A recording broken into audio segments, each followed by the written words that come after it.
నేను చెప్పబోయే సాక్ష్యం ఏంటంటే 2023 నవంబర్ 6వ తారీఖు మా ఫ్రెండ్ వాళ్ళ అన్నది పెళ్లి ఉందని చెప్పేసి రిసెప్షన్ కి వెళ్తున్నాము. వెళ్ళాము, మొత్తం చూసుకున్నాము, అయిపోయింది. మీ ఇద్దరం ఎన్ఎస్ బండి మీద వెళ్తుంటే వేరే అబ్బాయి ఏంటంటే క్రాస్ గా ఇలా వచ్చేసాడు. ఆ బండి డాష్ ఇవ్వడం వల్ల నేను ఇక్కడ నుంచి దాదాపు ఆ స్తంభం ఉంది కదా, ఆ స్తంభం అంత దూరంలో పడిపోయాను అనమాట. నాకేంటంటే తల రోడ్డుకి తరిగేసి తల 2 ముక్కలు అయిపోయింది. విజయవాడ హాస్పిటల్లో జాయిన్ చేశారు. అక్కడ వస్తే ఆపరేషన్ చేయాలంటే 3 లక్షల దాకా ఖర్చు చేద్దామా, 3 లక్షలు మీరు ఇక్కడ పడితే నేను ఆపరేషన్ చేస్తాను అన్నారు. దాని తర్వాత ఒక అరగంట సేపు ఎవరు నన్ను పట్టించుకోవాలి. అంటే వస్తున్నారు, నా బ్లడ్ అదే వైట్ షర్ట్ అనమాట, దానికి మొత్తం బ్లడ్ అయిపోయింది. బ్లడ్ అవడం వల్ల వచ్చి చూస్తున్నారు, భయపడి వెళ్ళిపోతున్నారు అన్నమాట.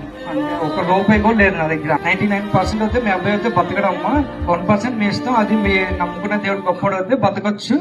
మేమంటే మా చేతిలో అయితే ఏం లేదు, మేమైతే ఆపరేషన్ ఒకటి చేస్తాము, దేవుడి చిత్తం అన్నారు. దేవుడి చిత్తం వల్ల నేను ఇప్పుడు బతికి మీ మధ్య ఉన్నా అంటే దేవుడి కృప.